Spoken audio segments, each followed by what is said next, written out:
मराठा आरक्षण पर राज्य सरकार की जीआर के बाद सियासी माहौल गर्मा गया है। ओबीसी समाज के विरोध में स्वर तेज हो गए हैं, लेकिन इसी बीच ओबीसी महासंघ के अध्यक्ष बबन राव तायवाड़े ने बड़ा बयान देकर माहौल को ठंडा करने की कोशिश की है। तायवाड़े का कहना है कि मराठा समाज को जो भी मिला है वो ओबीसी के हिस्से से नहीं मिला। उनका कहना है कि हमारी थाली पूरी तरह सुरक्षित है। आइए सुनते हैं बबन राव तायवाड़े का क्या कहना है। मराठा आरक्षण को लेकर महाराष्ट्र की राजनीति एक बार फिर गर्मा गई है। मनोज जरांगे पाटिल के आंदोलन के बाद सरकार ने शासन निर्णय जारी किया। इसी जीआर को लेकर ओबीसी समाज में नाराजगी है। कई नेता और आंदोलनकारी सरकार पर आरक्षण में सेंध लगाने का आरोप लगा रहे हैं, लेकिन ओबीसी महासंघ के अध्यक्ष बबन राव तायवाड़े ने साफ किया है कि मराठा समाज को जो कुछ भी मिला है वह ओबीसी समाज के हिस्से से नहीं लिया गया है।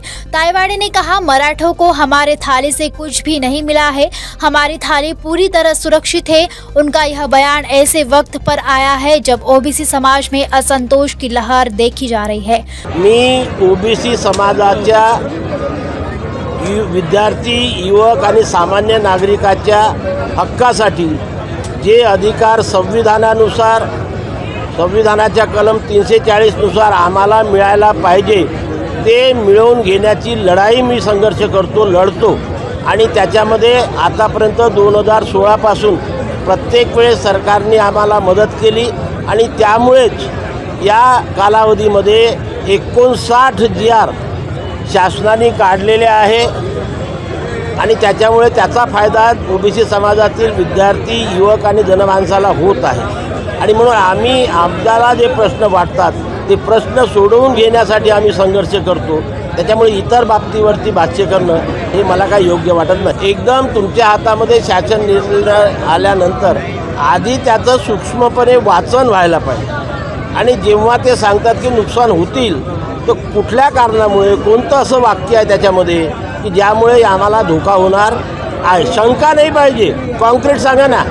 लोक शंका व्यक्त करतात, शंका व्यक्त करायला काय अर्थ आहे? लोकांनी कॉन्क्रीट सांगावं की या तरतुदीमुळे, ही तरतूद या शासन निर्णयात केलेली आहे, या तरतुदीमुळे आमच्या ओबीसीचं नुकसान होणार आहे, तर मी समजू शकेल। आम्हाला शंका आहे, आम्हाला शंका आहे, शंका थोडी। एवढे लीगल एक्सपर्ट आपल्याकडे बसलेले आहेत, त्या लीगल एक्सपर्टचा सल्ला घ्यावा आणि कॉन्क्रीट तरतूद सांगून मग सांगावं की आमचं इथं नुकसान होणार आहे। मी आतापर्यंत वारंवार सांगितलेलं आहे की हा 58 लाखाचा जो आकडा सांगितला जातो त्याच्यात 0.1% तथ्य नाही। कारण मी कारणासहित सांगतो, ह्या ज्या 58 लाख नोंदी सापडलेल्या आहे या 1950 पूर्वीपासून तर आजच्या तारखेपर्यंत ज्यांच्या महसुली किंवा शैक्षणिक कागदपत्रावर कुणबी जातीची किंवा मराठा कुणबी किंवा कुणबी मराठा जातीची नोंद आहे, ह्या नोंदी आहेत त्यामध्ये 99.99% लोकांकडे आधीच प्रमाणपत्र आहेत ना। नवीन काय आहे? याच्यामुळे काय नवीन ते लोक नाही आले।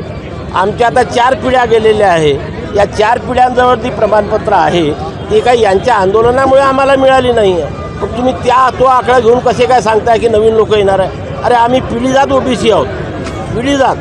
आता काय आता नव्याने नाही आलो आम्ही, आणि त्याच्यामुळे हा जो 58 लाखाच्या आकड्याचा बाहू केला जातो आणि त्याच्यामुळे एवढे लोक ओबीसी झाले आणि आता ओबीसीचं आरक्षण संपलं अशी भाषा जे नेते वापरतात त्यांनी जबाबदारीपूर्वक वक्तव्य करावं, अभ्यास करावा आणि नंतर वक्तव्य, समाजाची दिशाभूल करू नये।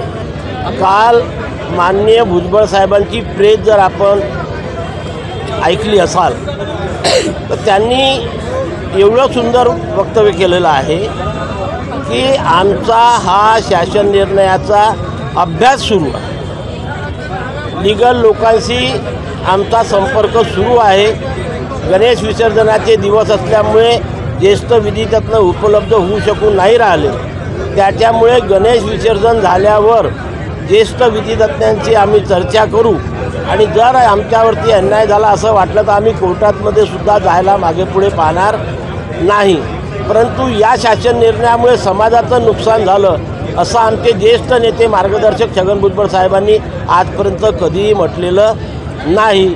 हे मी कालची प्रेस पाहिल्यावरती त्यांचं अधिकृत वक्तव्य ऐकल्यावर सांगतोय 1% सुद्धा नाही. मी वारंवार सांगतोय की या GRमुळे OBCच्या आरक्षणाला कुठेही धक्का पोहोचलेला नाही आणि सरसकट कुंडांचे प्रमाणपत्र द्या अशी तरतूद सुद्धा नाही. तायवाड़े की इस बयान से क्या माहौल शांत होगा या विवाद और बढ़ेगा, इस पर सबकी निगाहें अब टिकी हुई है.